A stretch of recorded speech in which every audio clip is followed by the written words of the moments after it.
Greetings. Um, Welcome to this short talk and a little bit of playing on the subject of program music, which I want to talk to you about today. But before I begin, I want to bring you up to date on what's happening with the piano concerto performance, which today was supposed to be featuring this performance of the Hartmann piano concerto, which unfortunately we're not ready with our audio equipment. However, we are now in the process of ordering proper audio equipment so that you'll be able to hear this piece well. And hopefully we'll have that material, all those materials will be ready so we can do this within the next week or two. And I will be letting you know about this on my Facebook page, and I'll also be sending out emails to the people that I have email addresses for. So, now let's begin this conversation about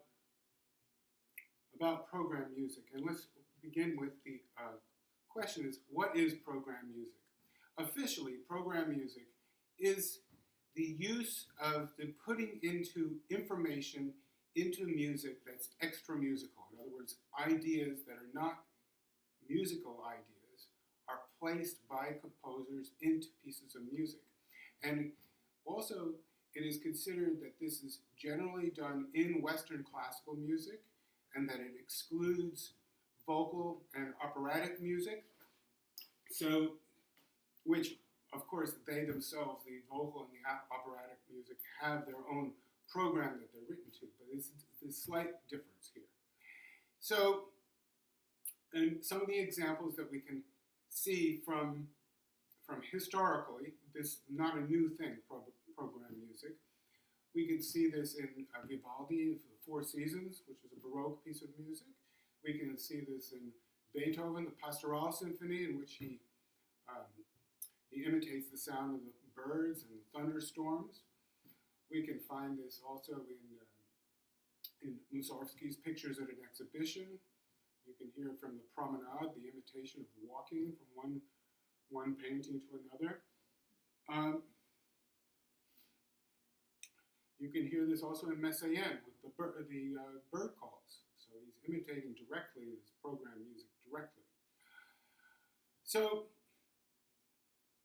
and for me, I'd like to make a distinction between two different kinds of program music, two different aspects of program music. There's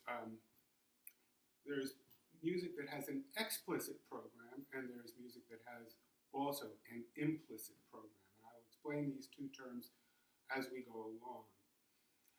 So before we get into Hartmann, Thomas de Hartmann, whose music I've been most particularly interested in for many years, primarily because he was a pupil of Gurdjieff, and also he was a close friend, and in a way he was also a pupil of Wassily Kandinsky. Both men had very interesting ideas about many things, and my question has been for many years whether de Hartmann actually attempted to put in these ideas as programs into his own compositions, and I have definitely come to the conclusion that he did do these things. So, but before we get directly into Thomas de Hartmann, I thought it would be interesting for you to hear a piece of what I consider to be program music, which has an implicit program. And I'm going to play it for you without telling you what this program is,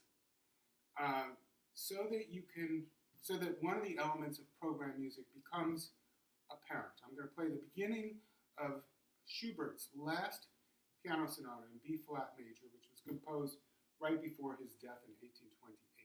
Just play the introduction, and I want you to listen carefully and see if you can hear something strange, something interesting, okay?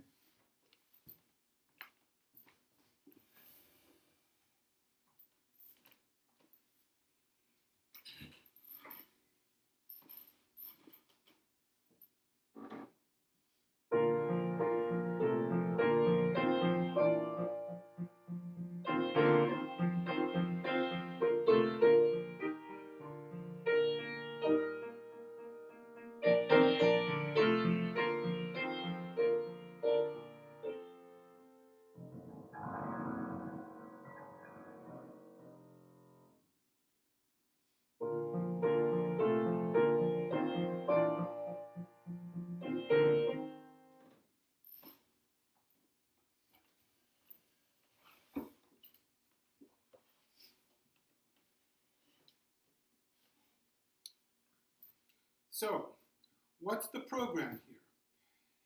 What does one notice? What one can easily notice is that it begins with this melody that is very comfortable, very, very comfortable, very peaceful melody. But at the end of it, there is this incredibly threatening, very quiet, but very threatening trill in the bass. And in order to understand the program behind those two things, which Schubert puts into much of his music, you have to understand something about Schubert's life. So if I tell you that Schubert died at the age of 31, at the age of 26, he contracted syphilis, which was a death sentence for him in those days. And that he spent the last several years of his life expatiating this particular conflict that he was having, because on the surface, life was, he loved life. He'd go to the coffee shops, he'd go to the Schubertiade, he'd had conversations with his friend, and everything was lovely. But underneath, there was a tragedy. There was this catastrophe waiting for him. And he was having to deal with it. And one of the ways that he dealt with it was through his compositions. And he had different outputs, different ways of dealing with this situation that he was facing. Sometimes his pieces ended in defiance. Sometimes his pieces ended in acceptance. Sometimes his pieces end in victory, in joy. So there were always different colorations, but so many of his, like the 8 impromptus that he wrote, very often have these things. The last 3 piano sonatas, the quintet, etc. And the most famous of all of these examples would be the Unfinished Symphony, number 8.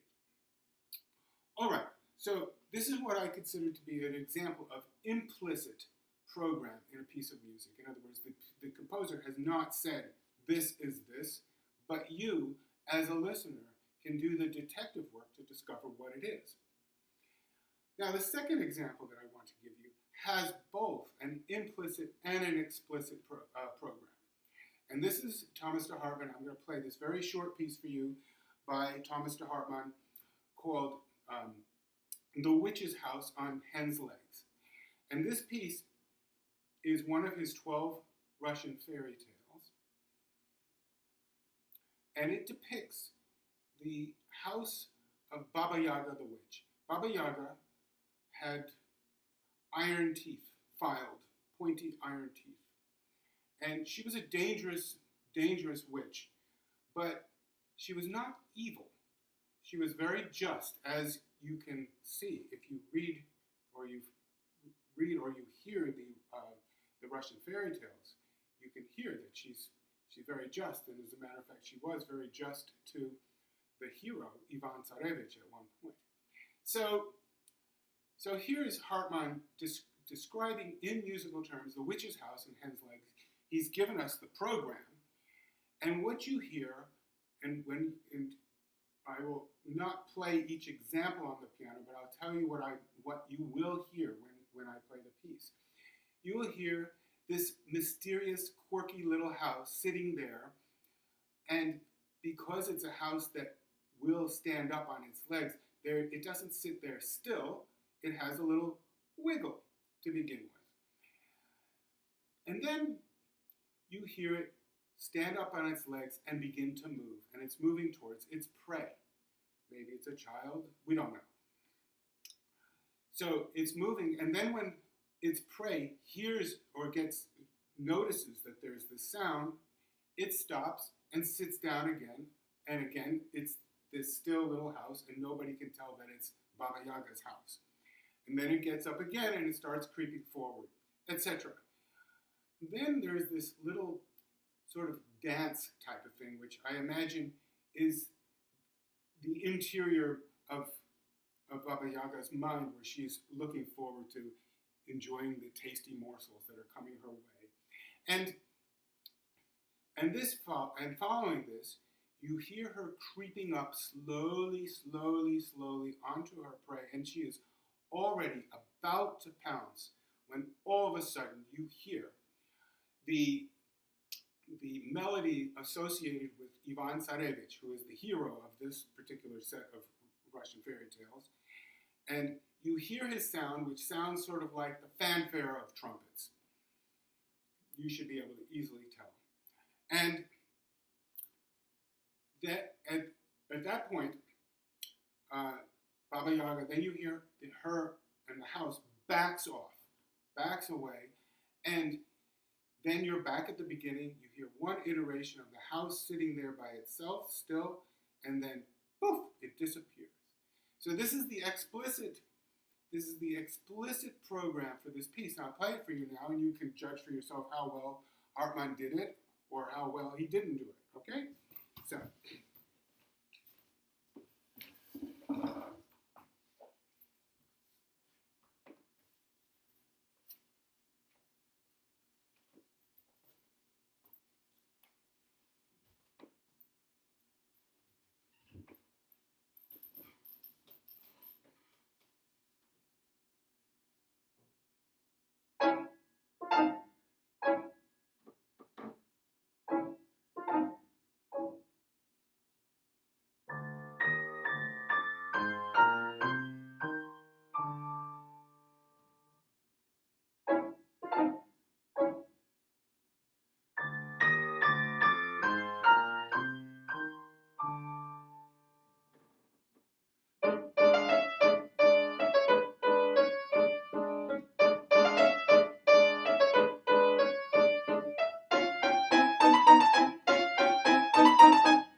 All right, so there is the explicit program of this piece, and now you've heard the piece.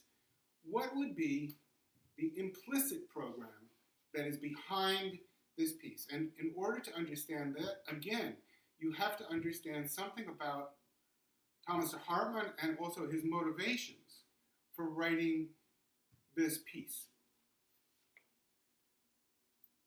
Now, in his biography, we learn, and also in the introduction to the 12 Russian fairy tales, he has a written passage about this, and as I said, also in his autobiography, Our Life with Mr. Gurdjieff, he discusses this, that one of the three most important influences on his early childhood was the Russian fairy tale. The Russian fairy tale represents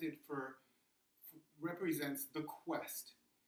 So this piece of music, this Witch's House on Hen's Legs, is only one of a series of fairy tales which leads to the culminating fairy tale, which the title is The Solemn Entrance of the Princess and Prince and Ivan Tsarevich into the Kingdom of Marvels. So the idea that there is this quest that is taking place that leads out of this ordinary world into this, what he calls the Kingdom of Marvels. This is what inspired him as a child and was possibly one of the motivating forces to get him engaged in the spiritual path, which, of course, came to fruition when he met first Kandinsky and then when he worked with Gurdjieff. So that's what I would call the implicit program in this piece. All right. Now, I should also say that these fairy tales were also written for orchestra. They were orchestrated, and they also were composed in the 1930s. And this was the period when Thomas de Hartmann was writing his longest works, and he was trying to make some kind of a culminating statement about all the information that he had gathered over his lifetime. And later, after this period, this was in the 1930s, by the time the 1950s had come around, for the most part, but not completely, obviously, but for the most part, Hartmann was composing very short pieces which had very singular ideas attached to them. And the piece that I'm going to play for you now is one of two nocturnes, Opus 84, which were composed in 1953 when Hartmann was 67 years old, 3 years before he died. And this piece is the first piece that I ever heard when I was living at Sherborne, the school that was based on Gurdjieff's teaching in England in 1973. Madame de Hartmann sent a recording of the two nocturnes and a few other pieces, and that's when I began to work on these pieces, which I found at that time very, very abstruse. So, the music of the stars. What is the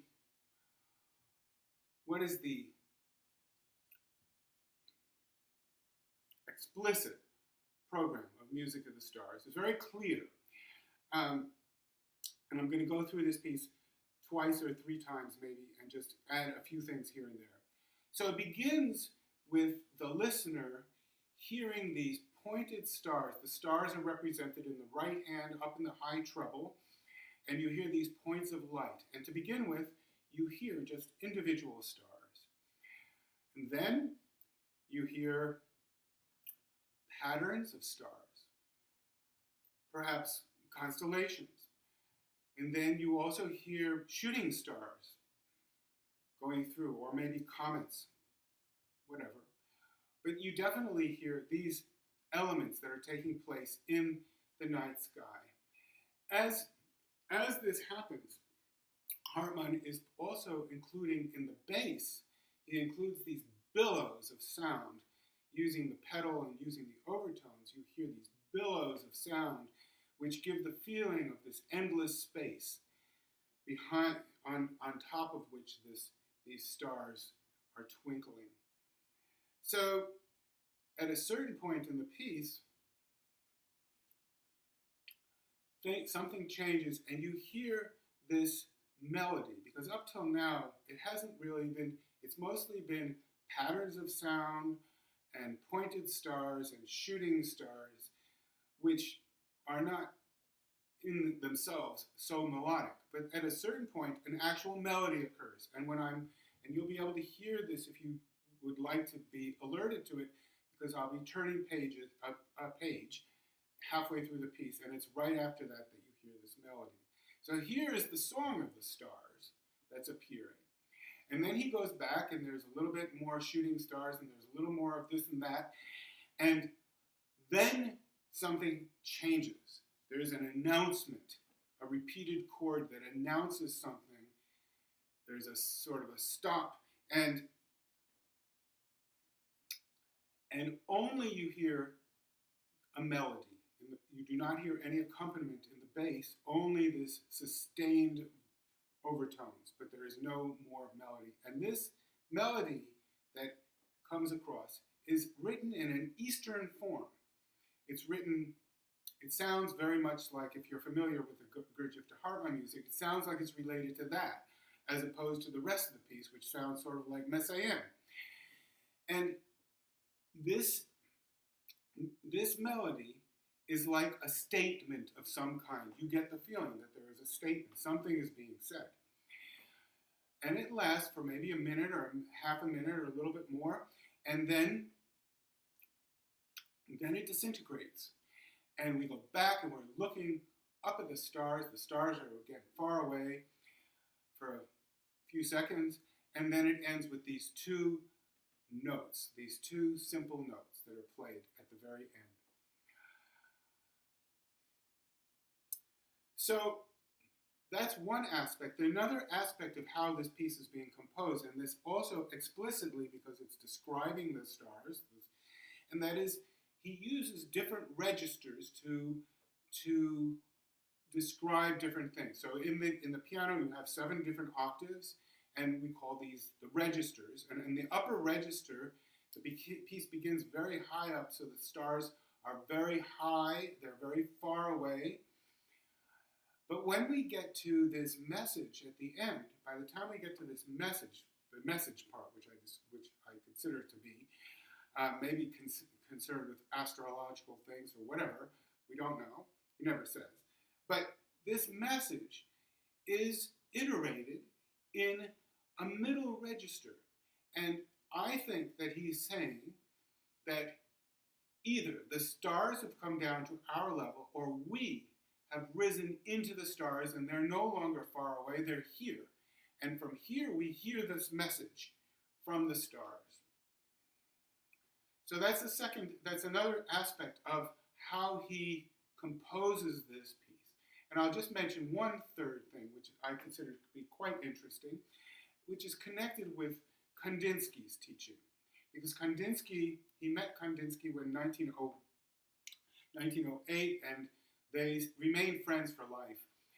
But Kandinsky was interested in this interconnectivity between the arts, and the idea that there was a correspondence between sound and color was very important to him. We know also that when Hartmann went to him, he had been composing mostly very romantic music, and Kandinsky was urging him to write in a more modernist style, and particularly with dissonance. And my thesis with what is happening with what Kandinsky was trying to show Thomas de Hartmann was that dissonance in music produces light. And this idea is supported by the fact that in the Baroque times, when they had these little dissonant trills or turns, they were labeled as ornaments. So the ornaments, these turns and these trills, they sparkled. So there was a little bit of light energy that gets released when you have two notes that don't blend ordinarily, and produces some kind of light. So in this discussion, by the way, could be expounded upon in another talk in much more detail. But in any event, we hear these very dissonant intervals in the right hand to depict the stars, and of course it does give this sound of twinkling to it. Okay, so this is the explicit program in the piece, and before I play this piece for you, which I will do as a conclusion of this event, I want to say something about the implicit program here. Okay, there's two elements to that. First of all, the question that I had for many years, which I've been exploring, is, what is it of Gurdjieff's teaching that Hartmann is putting into his music? And here, it seems to me, he's describing different aspects of consciousness. Now, when Gurdjieff came to Russia in 1913, he shocked the intelligentsia when he said that man is asleep, man cannot do. He made these assertions, and at the same time, he said that the potential for man is very high, that there is a whole other way of perceiving, different kinds of awarenesses, which are much higher than our ordinary thinking state. And one way of looking at this simply is to look at the difference between the way we are when we're in an automatic state and reacting to like and dislike. I like this, I don't like that, I like you, I'm going to argue with you. That kind of level of consciousness, to compare that to a level where you are actively working with your attention to understand something. For example, you're learning a piece of music, or you're reading a book to learn something. That's a very different kind of awareness that we use. And to move forward, there's a moment of noticing where something becomes apparent to you. There's an opening to another dimension in your conscious awareness. And then maybe sometimes you even get a message. You have a creative insight, it's called. Okay, so there are these different levels of awareness.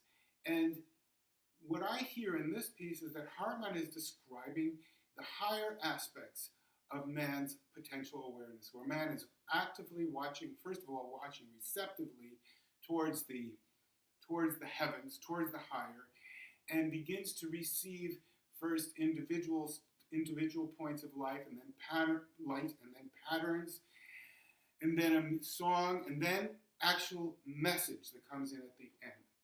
So that's the first of the implicit messages in this programs in this piece. And then I want to also speak about one last possible implicit program in this piece, and that is connected with what it is that Hartmann is actually trying to say himself in this piece of music. So, because I should say that this nocturne, this first nocturne, has another nocturne paired with it, which deals with the opposite of the music of the stars. It deals with the banality of life, in other words, the delusional aspects of our potential to go into delusion, to lower nature. And taken together, these two pieces are like bookends, which show the complete range of our conscious awareness. And it has occurred to me recently that perhaps Hartmann was being autobiographical in writing this. It wasn't just being theoretical. It wasn't just putting out these ideas as a theory, but he was saying, this has happened to me. I have had these high experiences. We know that he lived with Gurdjieff for 13 years, and he must have had interesting perceptions, one would have thought. But he also had a very, very difficult life, and very disillusioning life, because he began as a darling of the aristocracy in Russia, gave that up to work with Gurdjieff, then left Gurdjieff and moved to Paris and had to struggle to make a living. Finally had a few moments where he was well received by the musical public, by the music world in Paris and in other parts of Europe, not widely in Europe probably. But then he went to America at the very last 6 years of his life, and he was in ill health, and he was struggling. He was struggling to become known again.